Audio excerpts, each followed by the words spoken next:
Imagine, for 1 second, it is the 22nd of September, 1914. You are part of the Royal Navy, the British Royal Navy, I will have you know, in the North Sea, sort of near the Dogger Bank and Broad 14s. You are aboard one of 3 armored cruisers, part of the greatest navy the world had ever seen, the British Empire's Royal Navy. And there you are, on board the ship, below decks or above decks, doesn't matter. The weather is calm, your ship is patrolling at around 10 knots, which is about 19 kilometers an hour or 12 miles an hour. You're about 3.5 kilometers apart from each other. You can see smokestacks easily. You can see the other sailors probably if they're above deck. It's 0600, 6 in the morning on the 22nd of September. Look out, sir, watching for the periscopes of possible observation submarines or German vessels. Then there's an explosion. The explosion aboard the Aboukir. The HMS Aboukir, of course, an armored cruiser. There's a massive explosion that floods the engine room. It hits the starboard side, which causes the ship to list and then stop immediately. No one had seen a submarine, so the captain assumed that they had hit a mine and ordered the other 2 cruisers to come near him and help. In 25 minutes, Aboukir capsized and was under the waves only 5 minutes after the explosion. Only one survival boat was launched. The damage from the explosion and the failure of steam-powered winches needed to deploy the boats were damaged in the ensuing explosion. Now imagine you're on one of these other ships that saw this armored cruiser, this might of the Royal Navy, the greatest navy the world had ever seen. You're aboard another ship watching the Aboukir sink beneath the waves, and you move in to help, wary of mines. But it wasn't a mine. It was a torpedo, launched 500 meters from a German U-boat at the Aboukir. A single torpedo destroying an armored cruiser. You know how terrifying that would be? Drowning and not knowing what exactly killed you, maybe thinking it's a mine. You don't know what it is. This single German U-boat, this submarine, Unterseeboot 9, submarine number 9, had just dealt a massive blow to the Royal Navy. After that first attack and the 2 ships started to close in on their sinking ally, now sunk, Unterseeboot number 9 observed the 2 British cruisers, rescuing the men they could from the ship. As 2 more torpedoes were fired, it struck one of the other armored cruisers, the Hogue. In another 5 minutes, the captain of the Hogue, Wilmot Nicholson, sounded the alarm to abandon ship, and after 10 minutes she capsized and was beneath the ocean at 7:15 in the morning. It's now an hour and 15 minutes since this has all begun. Cressy, the last remaining armored cruiser, had seen the submarine, fired, and attempted to ram it before turning around to pick up survivors. At 7:20, 5 minutes just after the last cruiser had sunk, Unterseeboot 9 fired 2 more torpedoes at Cressy at a range of 1,000 yards.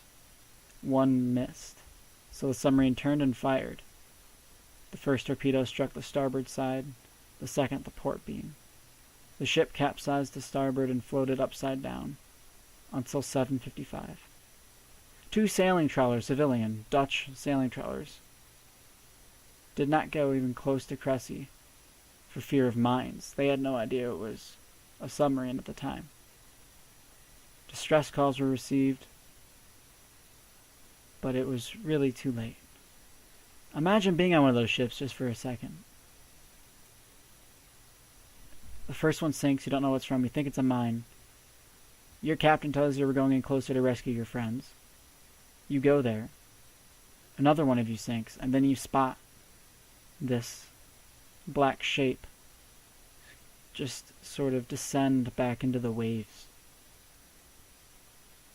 U-boat, the cry would go out across the deck. But not even 30 minutes later, you yourself would be in a rescue boat.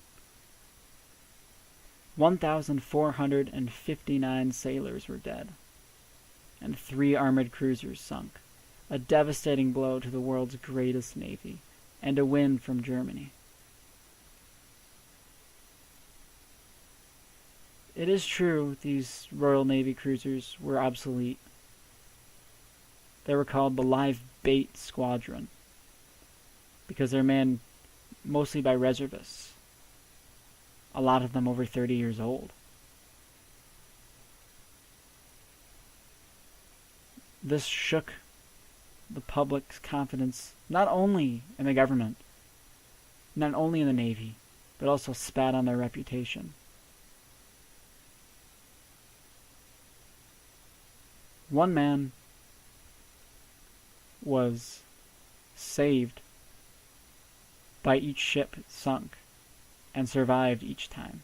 Imagine jumping from ship to ship after your last one had just sunk, getting to the next one, and then it sinks. Can you imagine that? After 3 ships that all sink below you. There's a quote from the daughter of this man. Wenman Kit Wickham Musgrave. He went overboard when the Aboukir was going down, and he swam like mad to get away from the suction. He was then just getting on board the Hogue, and she was torpedoed. He then went and swam to the Cressy, and she was also torpedoed. He eventually found a bit of driftwood, became unconscious, and was eventually picked up by one of those Dutch trawlers that we had talked about earlier. End quote. That's Prue Bailey Hamilton, the daughter of Wickham Musgrave. That man, Wickham Musgrave, actually survived the war and rejoined the Royal Navy at the outbreak of the Second World War in 1939. The captain of the U-boat, Captain Whittigan, returned home, and Whittigan was awarded the Iron Cross First Class, and each of his crew the Iron Cross Second Class. This terrified the Royal Navy into knowing that their naval power, these massive vessels, could be challenged by a very small underwater vehicle with devastating weaponry. Commander Dudley Pound, serving as the Grand Fleet commander on the battleship St. Vincent, who would later become the first Sea Lord, a great title I know, wrote in his diary on the 24th of September, let me just go with, quote, "Much as one regrets the loss of life, one cannot help thinking that it is a useful warning to us. We had almost begun to consider the German submarines as no good, and our awakening, which had to come sooner or later, and it might have been accompanied by the loss of some of our battle fleet." End quote. This, obviously, changed warfare forever. Submarines nowadays are absolutely devastating. They can launch nuclear weapons and probably destroy the world, or half the world, not once, but maybe twice over, with ICBMs and Virginia-class nuclear submarines and all that jazz. I like to remember, this is the beginning of World War I.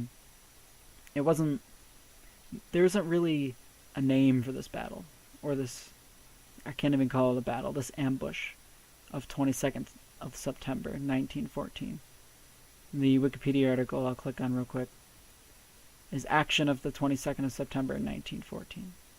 It has no name. Doubtlessly because the Entente eventually won the war 4 years after,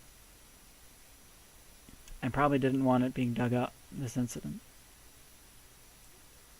If it had been the sinking of a U-boat, they definitely would have given it a title, because history is written by the victors.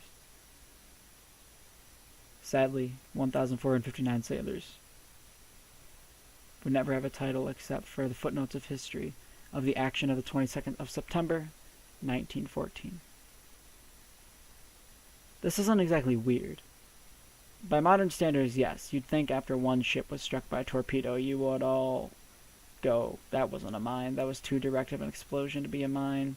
Someone should have seen the bubbling of a torpedo, or maybe it under the water. But this is the North Sea, it's gray, it's brackish, it's choppy. So looking back with 2020 vision, it's easy to criticize these reservists on these obsolete Royal Navy cruisers. But when you really think about it, there's nothing else they really could have done except swim and wait for those Dutch trawlers to eventually decide to come and help them. It's weird in the way that this would never happen again. This type of submarine warfare is over. It's also weird in the fact that this is really one of the only times one submarine has done this much damage to three, not one, not two, but three major surface warships. It wasn't a battle per se. It was too easy for it to be called a battle for the U-boat, for U-9. But it's definitely an interesting story that I don't think as many people realize. Because when they think World War I, they think trenches, they think mud, they think dust, grit, dead animals, the machine gun, tanks start coming on the scene, gas before tanks, the death of the cavalry, air power, zeppelins, things like that. They forget there is a naval component. And there is. And this was one of the opening actions of the war. It's definitely interesting. So please like, subscribe. I didn't mean that to be as somber as it was. It just fascinates me, and it is a little bit sad that many people died due to the underappreciation, I should say, for the German ability of their undersea vehicles to do the amount of damage and take the number of lives that they eventually managed to do. Seriously. So thank you very much. This has been Weird Warfare. My name is Harry. Leave a like, comment, what should I do next, and thank you very much.